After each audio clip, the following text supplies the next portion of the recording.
Today I'm working on my Mark 6 Golf 2.0 TDi. There's an oil leak between the EGR valve and the anti-shudder valve on the intake. I'm going to replace the gaskets on both of those, and while I'm in there I'll be cleaning out again both the EGR and the anti-shudder valve, as no doubt they'll be full of carbon buildup.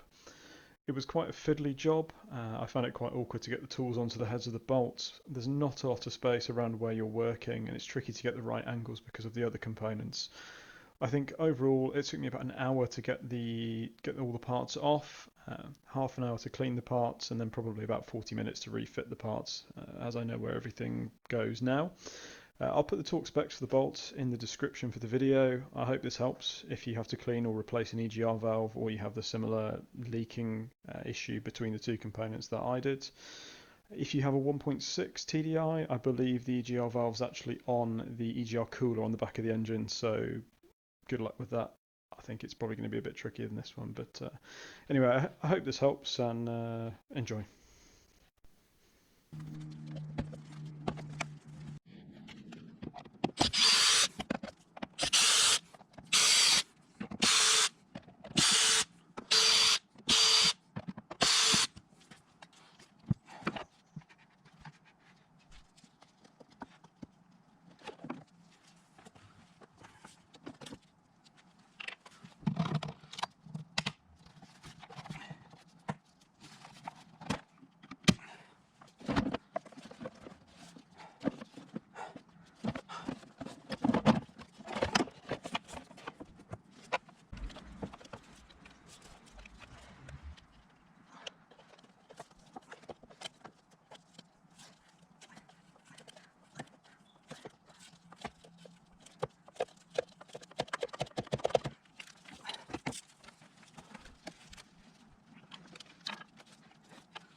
Alright, by now you've seen me take these off. So we've got two pieces here, and obviously we had a oil leak between the two.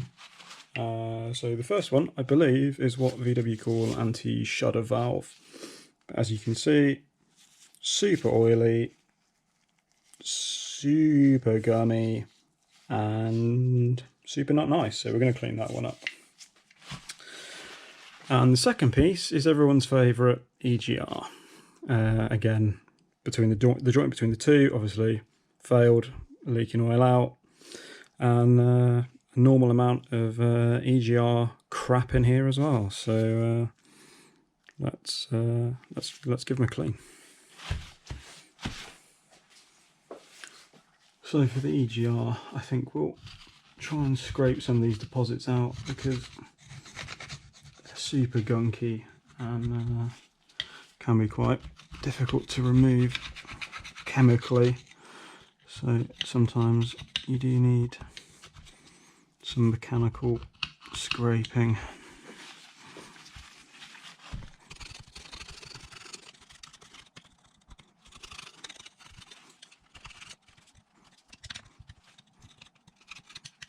Obviously, what's going on there already.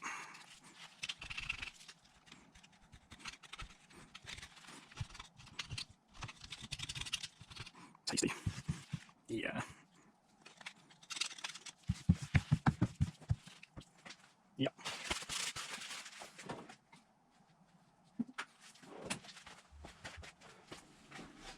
One of my personal favourites, a spark plug brush. Everyone's favourite, brake clean. Which I think we're going to run out of.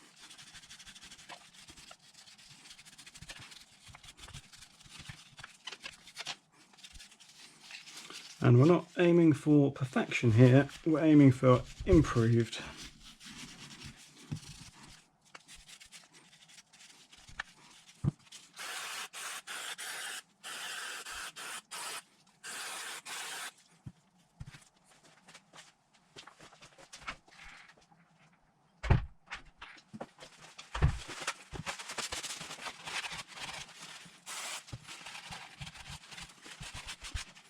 So I'm looking a lot better already.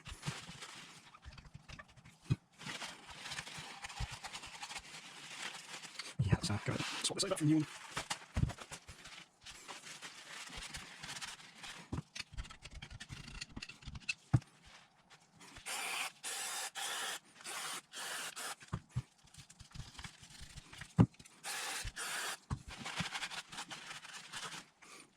That's by no means perfect, but it's by all means improved.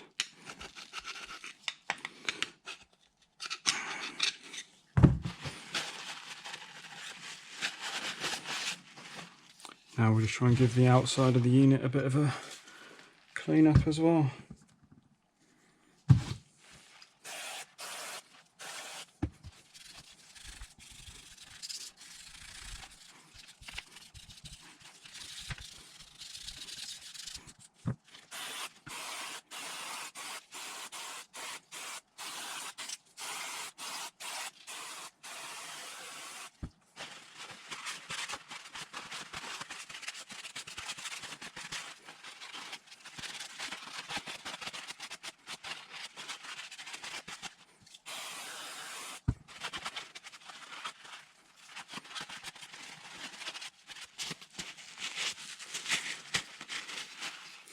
As I said before, we're not looking for perfection, just looking for better. So that is definitely improved, definitely better than it was. Of course, we will be replacing both of the gaskets to stop any further leaking. But you can see by how much detritus this has left behind as to how badly that needed cleaning.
I'm not using an OE part, I'm using an Elring part. That should be the Elring part number there, 006.070.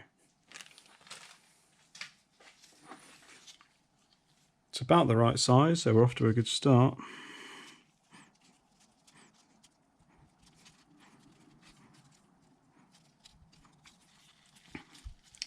It seems to fit correctly, and it's certainly in better condition than the one we're taking out.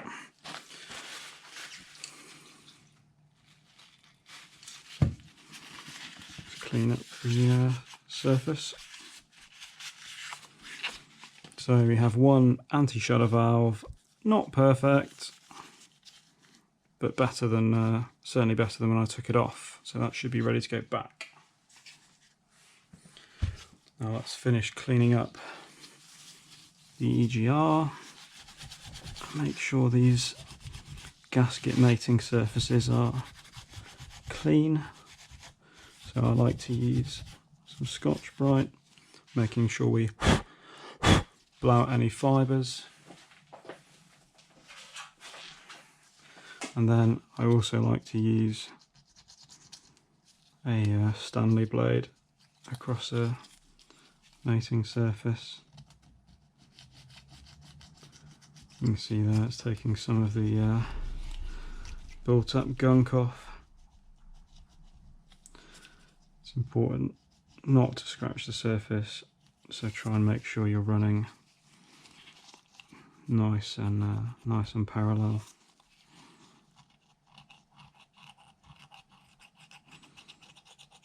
You can see that how much that's actually taken off.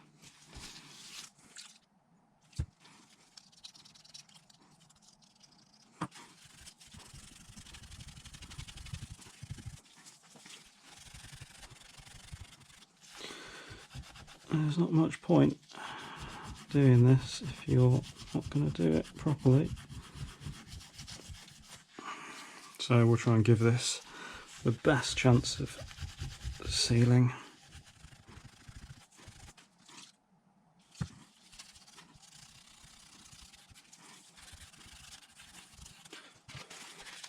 Oh, perfect.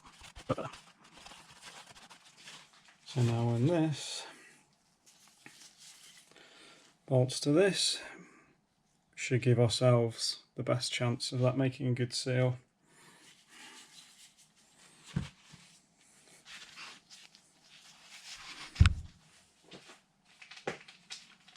So we should also replace this gasket here.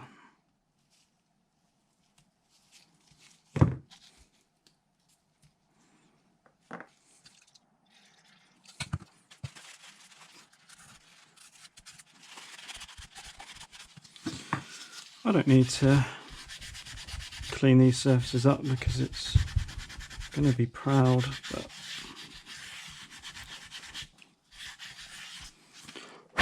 just a sensible thing to do, I think.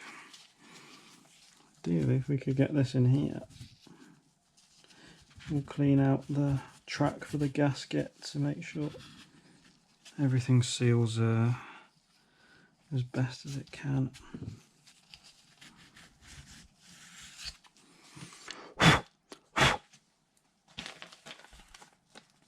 So this is an OE part, so 03G131547C.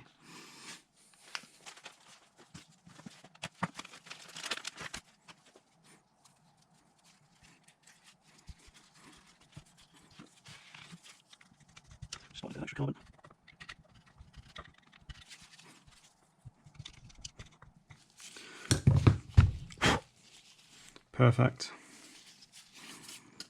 So this is now ready to go back on.